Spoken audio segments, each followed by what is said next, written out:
اللہ کو وہ آنسو بہت پسند ہے، اللہ کو وہ رونا بہت پسند ہے جو اللہ کے خوف سے ہوتا ہو۔ کل قیامت کے دن اللہ کی بارگاہ میں جب سورج 1 میل کی دوری پر ہوگا اور لوگ گرمی سے بے حال ہوں گے، اللہ رب العالمین اپنے کچھ اسپیشل بندوں کو، کچھ خاص بندوں کو اپنے عرش کا سایہ دے گا۔ ان خاص بندوں میں اللہ کے پیارے نبی فرماتے ہیں وَرَجُلٌ ذَكَرَ اللَّهَ خَالِيًا فَفَاضَتْ عَيْنَاهُ، اللہ کے ان خاص بندوں میں جو رحمان کے عرش کا سایہ پائیں گے وہ انسان بھی ہوگا جو اکیلے میں، جو تنہائی میں، جو پرائیویٹ کمرے میں بیٹھ کر کے اللہ کی بارگاہ میں رونے لگتا ہے، اللہ کے خوف سے رونے لگتا ہے، اس کی آنکھوں سے آنسو بہنے لگتے ہیں۔ میرے بھائیوں، آج ذرا ہم سب اپنے دلوں کا جائزہ لیں۔ آج ہمارے دل کتنے سخت ہو گئے۔ آج قرآن پڑھا جاتا ہے، ہماری آنکھوں سے آنسو نہیں آتے۔ آج موت کے اوپر تقریریں ہوتی ہیں، جہنم کے اوپر تقریریں ہوتی ہیں، قرآن کی آیتیں پڑھی جاتی ہیں، اللہ کے نبی کی حدیثیں پڑھی جاتی ہیں، ہمارے اوپر کوئی اثر نہیں پڑتا۔ ایسا کیوں ہے؟ اصل میں آنکھوں کا کنیکشن دل کے ساتھ۔ جب دل سخت ہوگا تو آنکھوں سے اللہ کے خوف سے آنسو نہیں بہے گے۔ اسی لیے اللہ نے بنی اسرائیل کے بارے میں قرآن میں فرمایا ثم قست قلوبكم من بعد ذلك فهي كالحجارة أو أشد قسوة، اے بنی اسرائیل، اللہ کی نافرمانیاں کرنے کی وجہ سے تمہارے دل بڑے کٹھور ہو گئے، تمہارے دل بڑے سخت ہو گئے۔ فَهِيَ كَالْحِجَارَةِ أَوْ أَشَدُّ قَسْوَةً، تمہارے دل تو پتھروں سے بھی زیادہ کٹھور ہو گئے، پتھروں سے بھی زیادہ سخت ہو گئے۔ اللہ کو وہ رونا بہت پسند ہے میرے بھائی، جو اللہ کے خوف سے آنسو نکلتے ہوں۔ اللہ کے خوف سے انسان روتا، اور جس انسان کی آنکھوں سے یہ آنسو نکلتے ہوں اس انسان کو جہنم کی آگ نہیں چھو سکتی۔ اللہ کے پیارے نبی فرماتے ہیں عینانی لا تمسہم النار، 2 آنکھیں ایسی ہیں جو جہنم کی آگ میں نہیں جائیں گی۔ عین باتت تحرس فی سبیل اللہ، ایک وہ آنکھ ہے جو اللہ کے راستے میں چوکیداری کرتی ہے، جو پہرے داری کرتی ہے۔ راتوں میں جب دنیا کے لوگ سوتے رہتے ہیں، وہ اللہ کے مجاہد بندے اللہ کی سرحدوں کی حفاظت کرتے ہیں۔ وعین بکت من خشیت اللہ، اور دوسری وہ آنکھ، اس کے اوپر جہنم حرام ہے، جس آنکھ سے اللہ کی خوف سے آنسو نکلتا ہو، جس آنکھ سے اللہ کے ڈر سے آنسو نکلتا ہو۔ میرے بھائیوں، کیا ہمارے نبی بھی روتے تھے؟ جی ہاں، ہمارے نبی بھی انسان تھے۔ بلکہ اگر میں یہ کہوں کہ جتنی ٹریجڈی اور جتنے غم اور جتنے صدمے ہمارے نبی اکرم صلی اللہ علیہ وسلم نے اپنی زندگی میں دیکھے ہیں، شاید کسی نے دیکھے، اس کے باوجود اللہ نے آپ کا کلیجہ اتنا مضبوط بنایا تھا، آپ دین کا کام کرتے رہے، اللہ کے دین کی دعوت پھیلاتے رہے۔ آپ کی 3 بیٹیاں آپ کی آنکھوں کے سامنے دنیا سے چلی۔ اللہ نے جتنی اولاد نرینہ دی، جتنے بیٹے دیے، جتنے لڑکے آپ کو پیدا ہوئے، سب آپ کی آنکھوں کے سامنے اللہ کو پیارے ہو گئے۔ آپ کے دانت توڑے گئے احد کے میدان میں، آپ پر پتھر مارے گئے طائف کے بازار میں، آپ کو اپنے شہر سے نکالا گیا، آپ کو پاگل کہا گیا، آپ کو شاعر کہا گیا، آپ کو جادوگر کہا گیا۔ آپ کو کون سی ایسی تکلیف ہے جو نہیں دی گئی میرے بھائی؟ نبی کی آنکھوں سے بھی آنسو آئے۔ اچھا، میرے نبی روتے کیسے تھے؟ میرے نبی کا رونا کیسا تھا؟ ایک صحابی ہیں، ان کا نام ہے عبداللہ بن شخیر رضی اللہ تعالیٰ۔ وہ ایک مرتبہ آئے تو اللہ کے نبی نماز پڑھ رہے تھے، اور اللہ کے نبی نماز کے دوران رو رہے تھے۔ اب عبداللہ ابن شخیر کہتے ہیں کہ میں نے اپنے نبی کو روتے ہوئے دیکھا، وَفِي صَدْرِهِ عَزِيزٌ كَعَزِيزِ الْمِرْجَلِ، میں نے دیکھا جیسے چولہے کے اوپر ہانڈی رکھی ہوئی ہو اور ہانڈی کے اندر سے گوشت کے پکنے کی آواز آتی ہو، دھیرے دھیرے ہانڈی کے اندر کسی چیز کے پکنے کی آواز آتی ہو. اللہ کے پیارے نبی نماز کی حالت میں رو رہے ہیں اور آپ کے سینے سے اس طریقے کی آواز آ رہی ہے. آپ زبان سے تو رونے کا اظہار نہیں فرما رہے ہیں، زبان سے ایسا نہیں لگ رہا ہے کہ آپ رو رہے ہیں، مگر آپ کی آنکھیں بتا رہی ہیں اور آپ کے سینے سے نکلنے والی وہ آواز بتا رہی ہے کہ آپ رو رہے ہیں. یہ اللہ کے نبی کا رونا تھا. آج کی تقریر میں چاہتا ہوں اللہ کے رسول کی سیرت سے کچھ ایسے واقعات آپ کے سامنے بیان کیے جائیں، کچھ ایسے مواقع آپ کے سامنے بیان کیے جائیں جب اللہ کے رسول کی آنکھوں سے آنسو نکلے. مگر اس کے پہلے کہ میں اللہ کے نبی کی سیرت سے وہ واقعات بیان کروں، ایک اور پوائنٹ کی بات آپ کو بتا دیتا ہوں کہ رونا جو ہوتا ہے وہ کئی ٹائپ کا ہوتا ہے. علامہ ابن قیم کی بڑی مشہور کتاب ہے، نوجوانوں سے کہنا چاہتا ہوں کبھی موقع ملے، اردو میں بھی اویلیبل ہے، اس کو مطالعہ کرو، پڑھو. زاد المعاد بڑی بہترین کتاب ہے. زاد المعاد میں علامہ ابن قیم نے رونے کی 10 قسمیں لکھی. 10 ٹائپ کا رونا ہوتا ہے. ایک رونا ہوتا ہے رحمت کا، انسان کو کسی کے اوپر رحم آتا ہے وہ رونے لگتا ہے. ایک رونا ہوتا ہے خوف کا، انسان کو ڈر ہوتا ہے، پتہ نہیں کیا ہوگا، آنے والی کسی مصیبت کا ڈر ہوتا ہے، انسان رونے لگتا ہے. ایک رونا ہوتا ہے محبت کا، شوہر پردیس جا رہا ہے، بیوی رو رہی ہے، بیٹا پردیس جا رہا ہے، ماں رو رہی ہے. بیٹے کی محبت میں، شوہر کی محبت میں، باپ کی محبت میں انسان رونے لگتا ہے. یہ رونا محبت کا رونا ہے. اور ایک رونا ہوتا ہے خوشی کا رونا. کوئی اچھی خبر ملی، ایگزام میں انسان پاس ہو گیا، بیٹے نے ٹاپ کر لیا، باپ کی آنکھوں سے آنسو آ گیا، خوشی کے آنسو آ گیا. ایک رونا ہوتا ہے درد کا رونا، کہیں بدن میں کوئی تکلیف ہو گئی، کوئی چوٹ لگ گئی، کوئی زخم ہو گیا، انسان رونے لگا. ایک رونا ہوتا ہے غم کا رونا، کوئی مر گیا، کوئی حادثہ ہو گیا، کوئی غم آ گیا، کوئی نقصان ہو گیا، انسان رونے لگا. ایک رونا ہوتا ہے کمزوری کا رونا، انسان بوڑھا ہو گیا، ہڈیاں کمزور ہو گئیں، ذرا ذرا سی بات پہ رونے لگا، یہ کمزوری کا رونا. ایک رونا ہوتا ہے نفاق کا رونا، جھوٹ موٹ کا رونا، جیسے حضرت یوسف کے بھائیوں نے جھوٹ موٹ کا رونا رویا تھا. اپنے بھائی یوسف کو انہوں نے کنویں میں ڈالا اور ان کے کپڑے کو نقلی خون میں لپیٹ کر کے، اب اس میں خون لگا کر کے اپنے باپ کے پاس روتے ہوئے آئے. اور ایک رونا ہوتا ہے کرائے کا رونا. عرب میں اور آج بھی ہندوستان میں بھی کہیں کہیں پیسہ دے کر کے کسی کے مرنے پر کرائے پر پیسہ دے کر کے رونے والوں کو بلایا جاتا ہے. اور ایک رونا ہوتا ہے موافقت کا، کہ کسی کو روتا ہوا ہم نے دیکھا، ہماری آنکھوں سے بھی آنسو آ گئے. یہ ٹوٹل 10 طریقے کا رونا ہوتا ہے، علامہ ابن قیم نے بیان کیا. ان 10 ٹائپ کے رونے میں جو رونا اللہ کو پسند ہے وہ کون سا رونا ہے؟ آئیے ذرا اپنے نبی کی سیرت میں ہم دیکھتے ہیں. رمضان سن 2 ہجری، بدر کا میدان، مسلمانوں کی تعداد 313، دشمنوں کی تعداد 1000. بدر کی لڑائی کے پہلے اللہ کے نبی رات بھر اللہ کی بارگاہ میں روتے رہے اور دعا کرتے رہے.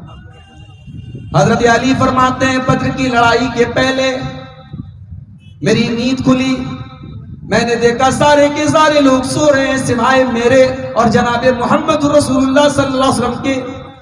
میں نے دیکھا کہ اللہ کے نبی اللہ کی بارگاہ میں رو رہے اور دعائیں کر رہے ہیں. صبح ہوتی ہے، بدر کی لڑائی شروع ہونے والی ہے. 313 کا مقابلہ اپنے سے 3 گنا زیادہ تعداد سے. حضرت ابوبکر صدیق فرماتے ہیں اللہ کے پیارے نبی اپنے ہاتھوں کو اٹھا کر کے قبلہ رخ ہو کر کے اللہ کی بارگاہ میں روتے ہوئے کہتے ہیں اللہم انجز لی ما وعدتنی، اے اللہ تو نے جو وعدہ کیا ہے اس وعدے کو تو آج پورا فرما دے. اللہم ان تہلک ھذی العصابۃ لم تعبد فی الارض، اے اللہ اگر یہ کلمہ پڑھنے والے، یہ مٹھی بھر ایمان والے اگر آج ہلاک ہو گئے، اے اللہ پھر روئے زمین پر تیرا نام لینے والا کوئی نہ ہوگا. اتنا روئے اللہ کے نبی. کہ ابو بکر صدیق رضی اللہ تعالیٰ عنہ پیچھے سے آ کے چمٹ جاتے ہیں اللہ کے رسول سے اور کہتے ہیں کفا کا مناشدتک ربک، اے اللہ کے نبی بس کیجئے، اللہ تعالیٰ آپ سے جو وعدہ اللہ نے کیا ہے وہ وعدہ ضرور پورا کرے، اور اللہ نے وعدہ پورا کیا۔ سورہ انفال کی آیت نمبر 9 نازل ہوئی، اذ تستغیثون ربکم، استستغیثون ربکم، یاد کرو جب تم اپنے رب سے مدد مانگ رہے تھے، اللہ نے تمہارے اوپر 1000 فرشتوں کو اتار کر کے تمہاری مدد کی تھی بدر کے میدان میں۔ تو یہ وہ رونا تھا جو اللہ کے نبی اپنے صحابہ کرام، مٹھی بھر صحابہ کرام کے بارے میں سوچ کر کہ اے اللہ اگر آج یہ ہلاک ہو گئے تو پھر کون اسلام کا نام دے گا۔ آج ہم کروڑوں کی تعداد میں ہیں میرے بھائی، کاغذ کے اوپر ہم کروڑوں کی تعداد میں ہیں۔ جانتے ہو کہیں کہیں لکھا رہتا ہے، جہاں بچے سوئے رہتے ہیں لکھا رہتا ہے keep silent, the children are sleeping، خاموش رہو بچے سو رہے ہیں۔ دنیا والے یہ پوسٹر لگاتے ہیں، یہ سلوگن لگاتے ہیں، بچے سو رہے ہیں ڈسٹرب مت کرو، خاموش رہو۔ آج دنیا کے ملک میں بچے مر رہے ہیں میرے بھائی، ان کی کٹی پھٹی لاشیں میڈیا کے اندر آ رہی ہیں، لیکن دنیا خاموش بنی ہے۔ آج دنیا چپ ہے اس ظلم پر، اس سرکشی پر، اس بے رحمی پر، اس حیوانیت پر دنیا کے کانوں پر جو نہیں رینگ رہی ہے، اور دنیا والے بڑی شرم کے ساتھ اور بڑی بے غیرتی کے ساتھ کہتے ہیں آئی اسٹینڈ ود اسرائیل، میں اسرائیل کے ساتھ کھڑا ہوں۔ میرے بھائیوں، میرے نبی نے یہ تعلیم دی تھی، انصر اخاک ظالما و مظلوما، کبھی ظالم کی مدد مت کرو، تمہارا اپنا بھائی بھی اگر ظلم کرے اس کے ہاتھ روکو، اسے ظلم سے روکو، کبھی ظالم کا سپورٹ مت کرو، کبھی ظالم کی مدد مت کرو۔ آج کا دور وہ ہے، یہ ترقی کا دور ہے، یہ دنیا کی بڑی تمدن اور تہذیب کا دور ہے۔ آج انسان چاند پر پہنچ گیا، آج چھوٹے چھوٹے بچے فلسطین میں مر رہے ہیں اور کسی کو کوئی پرواہ نہیں۔ تو تعداد تو کم نہیں ہے ہماری، کروڑوں کی تعداد میں ہے، مگر ایمان کمزور ہو گیا، ایمان کمزور ہو گیا، توحید کمزور ہو گئی۔ آج کتنے مسلمان ایسے ہیں جن کو لا الہ الا اللہ کا مطلب نہیں پتا، جن کو توحید کا مطلب نہیں پتا، جو کہیں پر بھی اپنا سر جھکا سکتے ہیں، کہیں پر بھی ہاتھ جوڑ سکتے ہیں، کہیں کچھ بھی کر سکتے ہیں، نہ ایمان کے بارے میں پتا، نہ توحید کے بارے میں پتا۔ تو تعداد ہماری بہت ہے، مگر وہ 313 جو نبی کی پونجی تھے، جو نبی کا کیپٹل تھے میرے بھائیوں، وہ پیور مسلمان تھے، وہ شدھ مسلمان تھے۔ اس لیے اللہ کے نبی رو رو کے دعا کر رہے ہیں کہ اے اللہ اگر یہ 313 ختم ہو گئے تو پھر روئے زمین پر تیرا نام لینے والا کوئی۔ اور ایک اور بات بتاؤں آپ کو، 313 صحابہ تھے بدر کے میدان میں، 2 صحابی اللہ کے نبی کے پاس آتے ہیں، اے اللہ کے نبی ہمیں کافروں نے پکڑ لیا تھا، گرفتار کر لیا تھا، ہم نے جان بچانے کے لیے یہ وعدہ کر لیا کہ ہم آپ کے ساتھ لڑائی میں شامل نہیں ہوں گے۔ اے اللہ کے رسول ہم نے یہ وعدہ صرف اپنی جان چھڑانے کے لیے کیا تھا، آپ کا ساتھ تو ہم یقیناً دیں گے۔ اے اللہ کے نبی ہماری تو فوج کی تعداد بھی بہت کم ہے، ہم تو صرف 313 ہیں، اے اللہ کے نبی ہمیں لڑائی میں جانے کی اجازت دیجئے۔ کان کھول کر کے سن لو اللہ کے نبی نے کیا جواب دیا۔ آپ نے فرمایا انصرفا، اے میرے صحابی، اے میرے صحابیوں، جاؤ تم لوٹ جاؤ، تمہیں اپنی لڑائی میں شامل نہیں کر سکتا، ہم اپنے وعدے کی وعدہ خلافی نہ کریں گے، جو وعدہ تم کر کے اس وعدے کو ہم نبھائیں گے۔ 313 کو 315 نہیں ہونے دیا اللہ کے نبی نے۔ 2 لوگ پڑھ رہے تھے، آپ نے پڑھنے نہیں دیا۔ زبان کی ویلو اور وعدے کی ویلو اگر کوئی سیکھے تو جناب محمد رسول اللہ صلی اللہ علیہ وسلم سے سیکھے میرے بھائی۔ تو ایک آنسو تو میرے نبی کی آنکھوں سے بدر کے میدان میں نکلے تھے۔ ایک اور موقع یاد کیجئے، اما عائشہ فرماتی ہیں رات کا ٹائم تھا، اللہ کے پیارے نبی میرے ساتھ تھے، رات کا آخری پہر آیا، آپ نے فرمایا یا عائشہ ذرینی اتعبد لربی، اے عائشہ میں اپنے رب کی عبادت کرنے جانا چاہتا ہوں، اے عائشہ مجھے جانے دو۔ حضرت عائشہ سے اللہ کے نبی بہت محبت کرتے ہیں، اور جب انسان بیوی سے محبت کرتا ہے تو بیوی کے نخرے اٹھاتا ہے۔ بھئی اللہ کے نبی تہجد پڑھنے جانا چاہتے ہیں، اس میں بیوی سے اجازت لینے یا بیوی سے پوچھنے کا کوئی مطلب نہیں ہے، مگر یہ محبت کے اظہار کا ایک طریقہ ہے، یہ پیار کے اظہار کا ایک طریقہ ہے۔ کہا یا عائشہ میں اللہ کی عبادت کرنے جانا چاہتا ہوں۔ اما عائشہ نے فرمایا انی احب قربک و احب ما یسرک، اے اللہ کے نبی میں تو یہی چاہتی ہوں کہ آپ میرے قریب رہیں، لیکن اگر آپ کی خوشی اللہ کی عبادت کرنے میں ہے، آپ بڑے شوق سے جائیں، مجھے کوئی اعتراض نہیں ہے۔ اما عائشہ فرماتی ہیں فقام، اللہ کے نبی اپنے بستر سے کھڑے ہوئے، فتطہرا، آپ نے وضو کیا، پھر آپ کھڑے ہو کر کے تہجد کی نماز پڑھنے لگے، اور تہجد کی نماز پڑھ کر کے آپ بیٹھ کر کے رونے لگے، اتنا روئے حتی بل ہجرہ، آپ کے کپڑے کا دامن آنسوؤں سے تر ہو گیا، پھر اس کے بعد پھر آپ کی آنکھوں سے آنسو بہنے لگے، اتنا روئے حتی بلت لحیتہ، یہاں تک کہ آپ کی داڑھی آنسوؤں سے تر ہو گئی، پھر آپ رونے لگے حتی بلت الارض، یہاں تک کہ زمین پوری کی پوری آپ کے آنسوؤں سے بھیگ گئی۔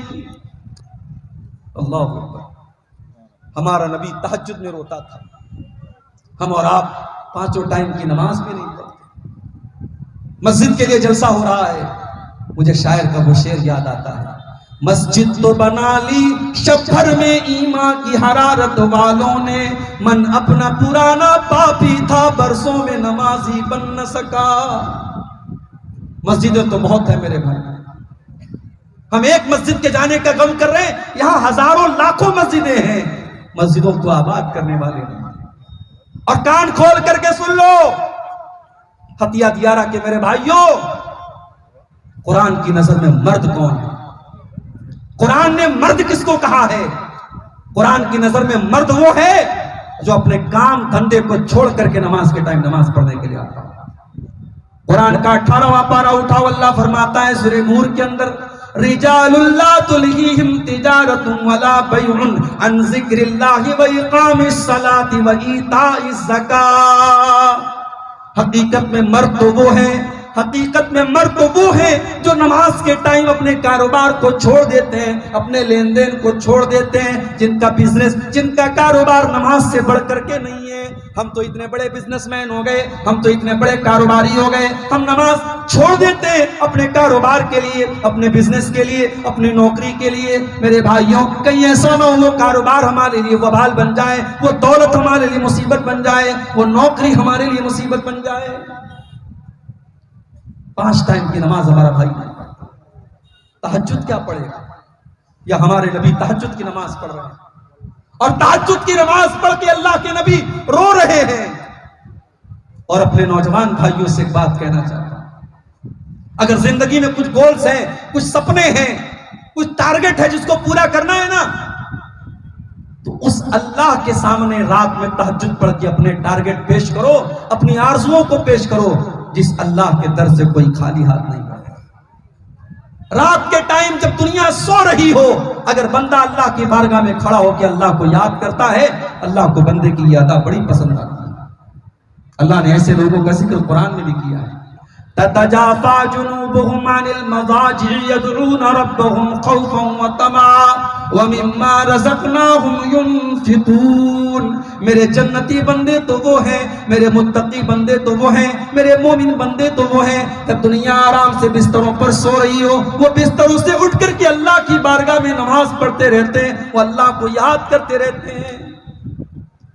اللہ کے نبی تہجد کی نماز میں رو رہے ہیں میرے بھائی۔ فجر کا ٹائم ہو جاتا ہے، حضرت بلال آتے ہیں آپ کو نماز کی اطلاع دینے کے لیے۔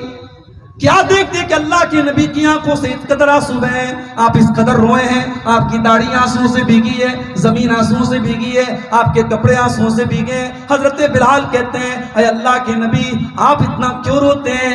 اللہ تعالیٰ نے تو آپ کی اگلی پچھلی ساری خطائیں معاف کر دی ہیں، آپ تو بخشے بخشائے ہیں، آپ اس قدر کیوں روتے ہیں؟ اللہ کے نبی فرماتے ہیں افلا اکون عبدا شکورا، اے بلال کیا میں اپنے رب کا شکر گزار بندہ نہ بنوں؟ اگر اللہ نے مجھے یہ مقام دیا ہے، اگر اللہ نے مجھے اپنا آخری نبی بنایا ہے، کیا میں اپنے رب کا شکریہ بھی ادا نہ کروں؟ اس کے بعد آپ نے فرمایا اے بلال آج کی رات میرے اوپر قرآن کی ایک آیت نازل ہوئی ہے، جو انسان اس آیت کو سن کر کے اس پر غور نہ کرے وہ برباد ہو جائے، وہ ہلاک ہو جائے۔ نبی نے بددعا دے دی وَيْلٌ لِمَنْ قَرَأَهَا وَلَمْ يَتَدَبَّرْهَا، جو اس آیت کو سن کر کے اس کے اوپر غور نہ کرے اس کے لیے بربادی ہے۔ کون سی آیت تھی؟ سورہ آل عمران کی آیت نمبر 91 تھی. اللہ نے فرمایا ان فی خلق السماوات والارض واختلاف اللیل والنہار لآیات لأولی الالباب. بے شک آسمانوں اور زمین کی تخلیق کے اندر، بے شک دن اور رات کی گردش کے اندر عقل مندوں کے لیے نشانیاں ہیں. اور عقل مند کون لوگ ہیں؟ اللہ نے فرمایا الذین یذکرون اللہ قیاما وقعودا وعلی جنوبہم ویتفکرون فی خلق السماوات والارض ربنا ما خلقت ھذا باطلا. اللہ نے کہا عقل مند وہ لوگ ہیں. রাজবাড়ার একটা মেয়ে ছেলে কান্দে বিয়াগুলো আছে স্টেজে আছেন, কে এমন মা আছে যে নিজের ছেলে ছেড়ে আপনি ঘুমিয়ে আছেন? রাজবাড়া সিরাজুলের মেয়ে।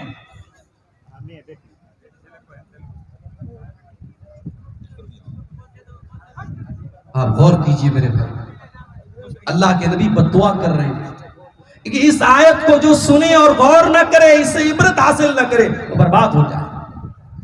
اللہ اس آیت کے اندر کیا کہہ رہا ہے؟ عقل مندوں کے لیے کائنات کے اندر نشانی ہے. اور عقل مند کون ہے؟ جو بیٹھ کر کے، کھڑے ہو کر کے اور لیٹ کر کے اللہ کو یاد کرتے ہیں. پتہ یہ چلا دنیا کی ڈگری پانے والا اور دنیا میں بڑے بڑے عہدے پانے والا وہ دانشور نہیں ہے، وہ جینیس نہیں ہے، وہ انٹیلیجنٹ نہیں ہے، وہ بدھیمان نہیں ہے. بدھیمان وہ ہے، عقل مند وہ ہے، جینیس وہ ہے جو اپنے کریٹر کو پہچانتا ہو، جو اپنے رب کو پہچانتا ہو، جو اپنے رب کے آگے سر نہ جھکائے. آج آپ دیکھ لیجئے بڑے بڑے پڑھے لکھے لوگ ہیں، بڑے قابل لوگ ہیں، اور صاحب وہ کسی جانور کی عبادت کر رہے ہیں، کسی ندی کو اپنا معبود کہہ رہے ہیں، شرمگاہ کی عبادت کر رہے ہیں، چوہے کتے بلی بندر کی عبادت کر رہے ہیں. میرے بھائیوں، انسان کی عقل جب ماری جائے وہ شرک کرتا ہے، وہ کریشن کے آگے جھکتا ہے. اور انسان جب جینیس ہوتا ہے وہ کریٹر کے آگے جھکتا ہے. اللہ نے فرمایا کہ جینیس وہ لوگ ہیں، عقل مند وہ لوگ ہیں جو صبح شام اللہ کو یاد کرتے ہیں اور کائنات پہ غور کرتے ہیں، اور غور کرنے کے بعد اس نتیجے پر پہنچتے ہیں کہ اے اللہ تو نے اس کائنات کو بیکار پیدا نہیں. تو اللہ کے نبی تہجد میں رو رہے ہیں. ہم اور آپ اپنے نبی کے اس واقعے سے، اپنے نبی کی سیرت کے اس واقعے سے عبرت حاصل کریں کہ کیا آج ہم اور آپ بھی تہجد کی نماز کا اہتمام کرتے ہیں؟ کیا ہمارا نوجوان کرتا ہے؟ اور کیا تہجد کی نماز پڑھتے وقت کبھی ہماری آنکھوں سے بھی آنسو آتے ہیں؟ اللہ کے نبی تو تہجد کی نماز میں رو رہا ہے. اور آگے بڑھیے، ایک اور موقع یاد کیجئے جب اللہ کے نبی کی آنکھوں سے آنسو آئے تھے.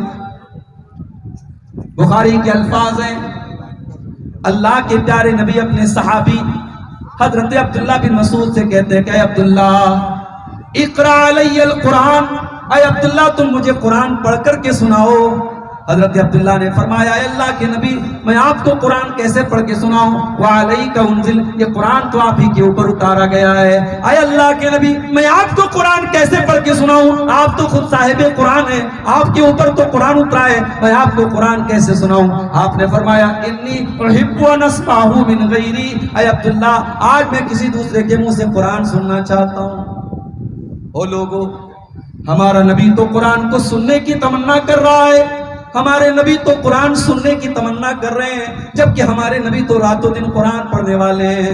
او لوگو، او نوجوان ساتھیوں، رات و دن موبائل میں اور سوشل میڈیا میں ملوث رہنے والے میرے نوجوان ساتھیوں، کبھی ذرا سوچو تم نے آخری بار قرآن کو کب پڑھا تھا؟ تم نے تو کار کے اندر بھی گانے کو سیٹ کر کے رکھا ہے، تم نے تو موبائل کی کالر ٹیون میں بھی گانے سیٹ کر کے رکھا ہے. جب تم بائک چلاتے ہو تب بھی اپنے کانوں میں ہیڈ فون لگا کر کے گانے سنا کرتے ہو، جب تم کار چلایا کرتے ہو تب بھی تم گانے سنا کرتے ہو. اللہ نہ کرے اگر ٹرین کا، کار کا یا بائک کا ایکسیڈنٹ ہو جائے، حادثہ ہو جائے اور اسی حالت میں تمہاری موت ہو جائے تو اللہ کے نبی فرماتے ہیں ان العبد یبعث علی ما مات علی، بندہ جس حال میں مرے گا اسی حال میں کل قیامت کے دن اٹھایا جائے گا. میرے نوجوان ساتھیوں، اگر ہو سکے اپنی مصروف زندگی میں سے کچھ ٹائم قرآن کو سننے سنانے کے لیے بھی نکال لیا کرو. شاید اسی حالت میں ہماری موت آ جائے تو کم سے کم اللہ کے ہاں ہم اللہ کی بارگاہ میں نجات تو پا سکتے ہیں کہ ہم قرآن پڑھتے وقت پڑھتے ہوئے دنیا سے آئے تھے. اللہ کے نبی حضرت عبداللہ سے کہہ رہے ہیں عبداللہ جو قرآن پڑھ کے سناؤ، میں دوسرے کے منہ سے قرآن سننا چاہتا ہوں.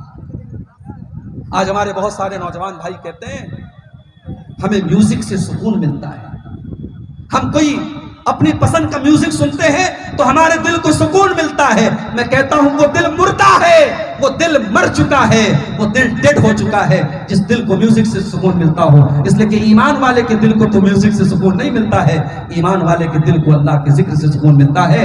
الا بذکر اللہ تطمئن القلوب, میرے بندو تمہارے دلوں کو اللہ کے ذکر سے سکون ملتا ہے. آپ نے کہا عبداللہ تمہارے منہ سے قرآن سننا چاہتا ہوں. اور یہاں ایک بات اور نوٹ کر لو, صحابہ میں ہر صحابی کی اپنی ایک کوالٹی تھی. کوئی صحابی لڑنے میں ماہر ہے, کوئی صحابی علم میں ماہر ہے, کوئی صحابی فتویٰ دینے میں ماہر ہے. ہر صحابی کا اپنا ایک کردار ہے. حضرت عبداللہ بن مسعود رضی اللہ تعالیٰ عنہ قرآن کے بہت اچھے قاری تھے, قرآن بہت اچھا پڑھتے تھے.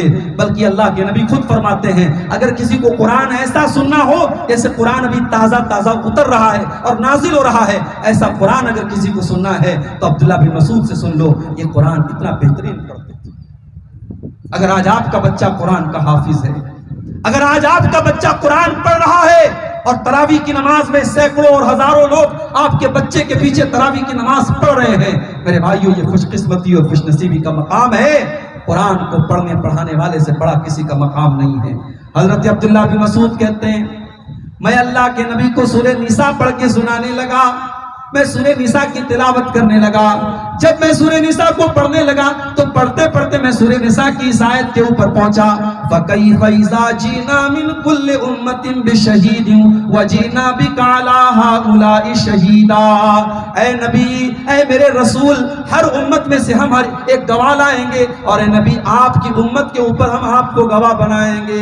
حضرت عبداللہ کہتے ہیں جب میں اس آیت کے اوپر پہنچا اللہ کے نبی نے ہاتھ اٹھا کر کے کہا کہ عبداللہ بس کرو, بس کرو, اب روک دو, اب تلاوت روک دو. میں نے نظریں اٹھا کے دیکھا فَإِذَا عَيْنَاهُ تَذْرِفَانِ, اللہ کے نبی کی آنکھوں سے آنسو بہ رہے تھے. اللہ کے نبی رو رہے تھے, اللہ کے نبی کی آنکھوں سے آنسو بہ رہے تھے. آپ اس لیے رو رہے تھے آپ کو اپنے کندھے پر ڈالی جانے والی ذمہ داری کا احساس تھا. آپ کو یہ احساس تھا اتنی بڑی ذمہ داری اللہ نے میرے کندھے پر ڈالی ہے, میری ساری امت کے بارے میں مجھے گواہ بنایا جائے گا, مجھ سے سوال کیا جائے گا. اس ذمہ داری کے بارے میں سوچ کر کے اللہ کے نبی رو رہے تھے. آج کون ذمہ داری کے بارے میں سوچ رہا ہے؟ آج تو ہوڑ لگی ہے عہدوں کی. مجھے امیر بنا دو, مجھے ناظم بنا دو, مجھے خزانچی بنا دو, مجھے مدرسے کا ناظم بنا دو, مجھے مسجد کا متولی بنا دو. آج تو صاحب سیاست ہوتی ہے, پالیٹکس ہوتی ہے, لڑتے ہیں, جھگڑتے ہیں, خرید و فروخت ہوتی ہے. آج تو عہدے اور کرسی کے لیے انسان کسی حد تک گر جاتا ہے. میرے بھائیوں, ہمارے نبی نے یہ سبق بھی ہمیں سکھایا کہ عہدے اور ذمہ داری یہ لینا بہت آسان کام ہے, اسے نبھانا بہت مشکل کام ہے. اللہ کے نبی اپنی ذمہ داری کے بارے میں سوچ کر کے رو رہے ہیں. میرے بھائیوں, آپ کی آنکھوں سے آنسو ہے. اور آگے بڑھیے, ایک اور موقع پر اللہ کے نبی کی آنکھوں سے آنسو آئے تھے. صحیح مسلم کے الفاظ ہیں, اللہ کے نبی اپنی ماں کی قبر پہ جاتے ہیں, آپ کے ساتھ آپ کے صحابہ بھی ہیں. اپنی ماں کو آپ نے 6 سال کی عمر میں کھو دیا تھا. او لوگوں, یتیم کیا ہوتا ہے یہ کوئی اللہ کے نبی سے پوچھے. آپ پیدا ہوئے تو باپ کا سایہ نہ تھا. 6 سال کی عمر میں آپ نے اپنی ماں کو کھو دیا. نہ ماں کا پیار آپ کو ڈھنگ سے ملا, نہ باپ کا سایہ آپ کو ملا. آپ تو در یتیم تھے, آپ تو پیدائشی یتیم تھے. آپ سے زیادہ یتیم کا درد کون سمجھ سکتا ہے. اسی لیے آپ نے یتیموں کے حقوق بیان کیے. آپ نے یتیموں کی پرورش کرنے والے کو جنت کی خوشخبری سنائی. آپ نے فرمایا انا وکافل الیتیم کہاتین. آپ نے اپنی 2 انگلیوں سے اشارہ کر کے فرمایا یتیم کی پرورش کرنے والا, یتیم کو پالنے والا, یتیم کا خیال رکھنے والا جنت میں محمد رسول اللہ کے ساتھ جائے گا. جس طریقے سے یہ دونوں انگلیاں ایک دوسرے کے ساتھ جڑی ہوئی ہیں, ملی ہوئی ہیں, یتیم کی پرورش کرنے والا بھی جنت میں اپنے نبی کے ساتھ جائے. یتیم کے حقوق آپ نے بیان کیا. آج برسوں کے بعد آپ کا گزر اپنی ماں کی قبر کے پاس سے ہو رہا ہے. آپ کے ساتھ صحابہ کرام کی ایک جماعت بھی ہے. میرے پیارے ساتھیوں, یتیم تو اس بچے کو کہتے ہیں جو ابھی نابالغ ہو. اللہ کے نبی کی عمر تو 40-50 سال کے پار ہو چکی ہے. آج آپ کا بچپن نہیں ہے, آج آپ کی جوانی نہیں ہے, جوانی کے بعد کا پیریڈ ہے. پھر بھی جب اپنی ماں کی کی قبر کے پاس سے آپ گزرتے ہیں، ماں کی ممتا آپ کو یاد آ جاتی ہے، ماں کا پیار آپ کو یاد آ جاتا ہے، ماں کو کھونے کا احساس آپ کو یاد آ جاتا ہے۔ حدیث کے الفاظ ہیں فبکا وابکا من حولہ، اللہ کے نبی رونے لگتے ہیں، اپنی ماں کو یاد کر کے آپ رونے لگتے ہیں، اور آپ کے آس پاس جتنے صحابہ کرام ہوتے ہیں ان کی آنکھوں سے بھی آنسو بہنے لگتے ہیں، وہ صحابہ کرام بھی رونے لگتے ہیں۔ میرے بھائیو، اگر آپ کی ماں زندہ ہے، زندگی میں ماں کی قدر کرو، مرنے کے بعد ماں یاد آئے گی، وہ کام جو آپ کی ماں نے کیا ہے دنیا میں کوئی نہیں کر سکتا۔ میرے بھائی، مرنے کے بعد لاکھ اپنی ماں کی طرف سے مسجد میں چندہ دیتے رہو، مدرسے میں چندہ دیتے رہو، ٹیوب ویل لگواتے رہو، کوئی مطلب نہیں ہے اگر اس ماں کی زندگی میں آپ نے ماں کا خیال نہیں رکھا۔ اللہ کے نبی اپنی ماں کو یاد کر کے رونے لگتے ہیں۔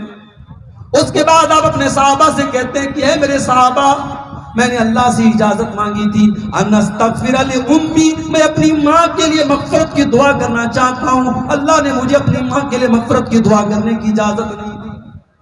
ہائے ہائے، اللہ کے نبی اس کائنات میں اللہ کے سب سے محبوب بندے ہیں، مگر یہاں پر آپ بھی مجبور ہو جاتے ہیں، آپ اپنی ماں کے لیے مغفرت کی دعا نہیں کر سکتے۔ او میرے بھائیوں، اگر آپ کی ماں مسلمان ہے، آپ کا باپ مسلمان ہے، اللہ نے آپ کی ماں کو مسلمان بنایا، آپ کے باپ کو مسلمان بنایا، تو یہ بہت خوش نصیبی کی بات ہے۔ یہ وہ چیز ہے جو آپ کے نبی کو بھی نصیب نہیں ہو پائی۔ اللہ کے نبی اپنی ماں کے لیے مغفرت کی دعا نہیں کر سکتے۔ ہمارے ایک دوست ہیں ممبئی کے، رہنے والے یو پی کے ہیں، ممبئی میں رہتے ہیں۔ پہلے وہ بیچارے غیر مسلم تھے، اب انہوں نے اسلام قبول کر لیا، بڑا اچھا دعوت کا کام کرتے، دین کا کام کرتے۔ کبھی کبھی ان سے ملاقات ہوتی ہے تو میں ان سے پوچھتا ہوں کہ کیا آپ کے ماں باپ بھی اسلام انہوں نے قبول کر لیا، مسلمان ہو گئے؟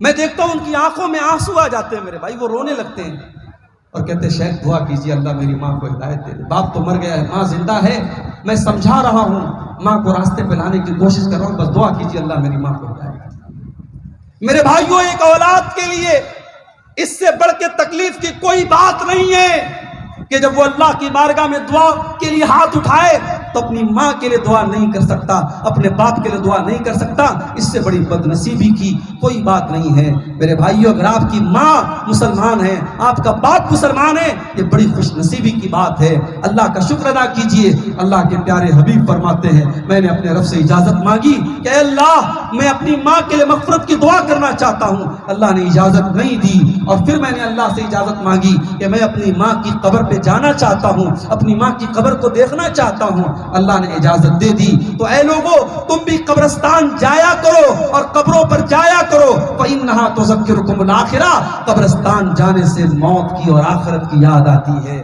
لیکن یہاں یہ بھی بتا دوں میں آپ کو، ہمارے ہندوستان میں شاید آپ کے کٹیہار کے علاقے میں اور سیمانچل کے علاقے میں یہ چیزیں آپ کو کم ملیں گی، اللہ کا شکر ہے۔ تھوڑا سا آپ اور ادھر چلے جائیں، تھوڑا سا آپ یو پی کی طرف چلے جائیں، راجستھان کی طرف چلے جائیں، دلی کی طرف چلے جائیں، کوئی شہر خالی نہیں ہے، کوئی شہر خالی نہیں ہے جہاں بزرگوں کی قبروں کے نام پر بڑے بڑے مقبرے بنے ہیں، اور جہاں بڑی رونق لگی ہے، مرد و عورتوں کا جمگٹ ہے، اور وہاں باقاعدہ شرک ہو رہا ہے اور اللہ کو ناراض کرنے والے کام ہو رہے ہیں۔ میری پیاری ماں اور بہنوں، ایسی ہی عورتوں کے بارے میں اللہ کے نبی نے فرمایا تھا لعن اللہ زوارات القبور، ایسی عورتوں پر اللہ کی لعنت ہو جو بہت زیادہ قبرستان جاتی ہیں۔ اسی لیے علماء نے کہا کبھی کبھار عورتیں قبرستان جا سکتی ہیں، اپنے باپ کی، اپنے شوہر کی، اپنے بھائی کی قبر کو دیکھنے کے لیے، موت کو یاد کرنے کے لیے جا سکتی ہیں، مگر جو عورتیں بہت زیادہ قبرستان جاتی ہیں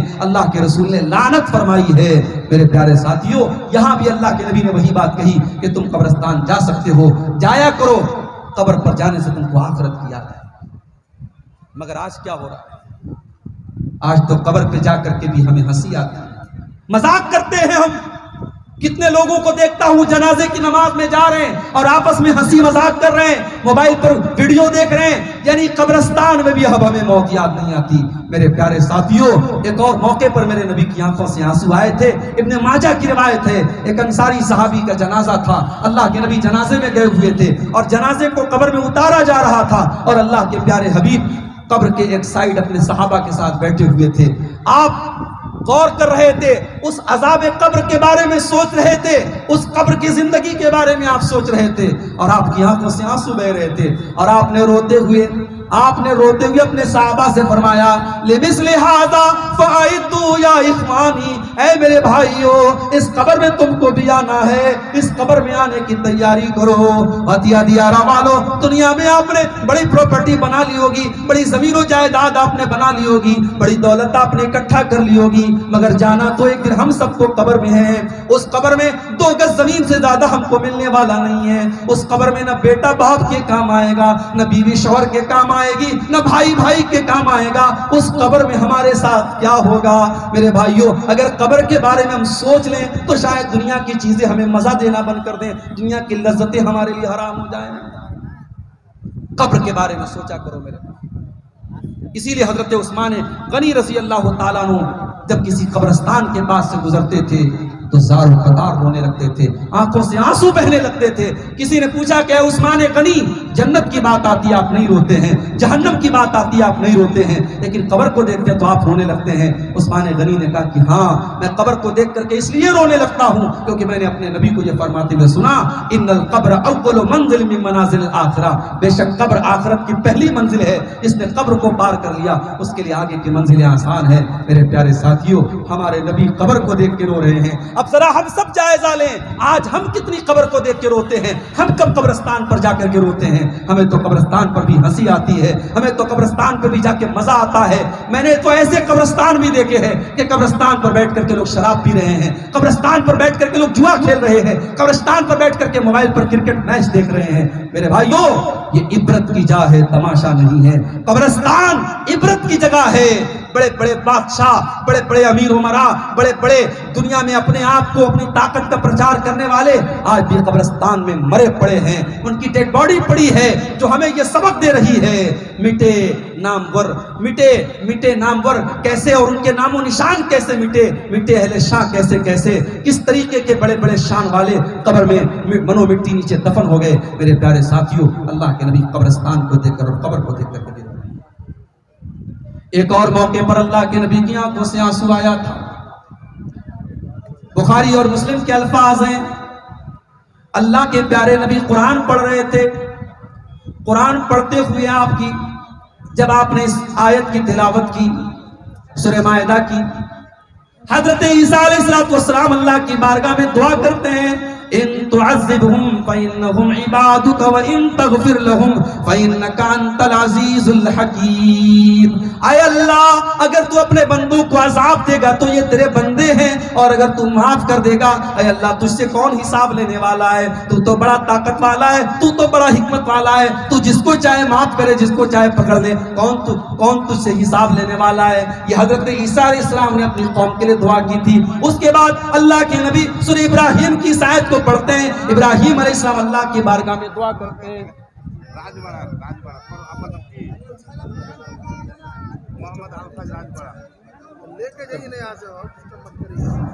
قرآن پڑھ رہے ہیں اور سورہ ابراہیم کی آیت آپ پڑھتے ہیں، ان تعذبهم فإنهم عبادك وإن تغفر لهم فإنك أنت العزيز الحكيم۔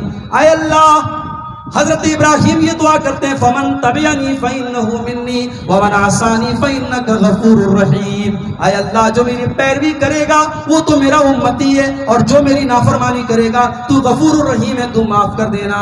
اللہ کے نبی نے ابراہیم کی دعا کو بھی دیکھ لیا، آپ نے عیسیٰ علیہ السلام کی دعا کو بھی دیکھ لیا۔ اس کے بعد حدیث کے الفاظ ہیں، آپ نے اپنے ہاتھ اٹھائے اور رو کر کے کہنے لگے، اللہم امتی، اللہم امتی، اے اللہ میری امت کا کیا ہوگا، اے اللہ میری امت کا کیا ہوگا۔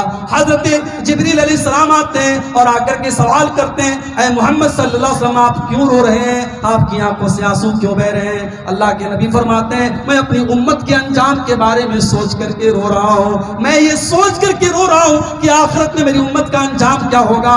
اللہ نے حضرت جبریل کے ذریعے اپنے نبی کو یہ پیغام بھیجا، انا سنردیک فی امتک ولا نسوک، اے نبی ہم آپ کی امت کے بارے میں آپ کو خوش کر دیں گے، آپ پریشان نہ ہو، آپ کی امت کا بیڑا پار ہو جائے گا۔ اگر آپ کی امت توحید پر رہے گی، آپ کی امت ایمان پر رہے گی، اے نبی ہم آپ کی امت کے بارے میں آپ کو خوش کر دیں گے۔ میرے پیارے ساتھیوں، اللہ کے نبی اپنی امت کے لیے رو رہے ہیں۔ হোসেন সালেফিকে স্টেজে নিয়ে আসেন, যাদের দায়িত্ব আছে।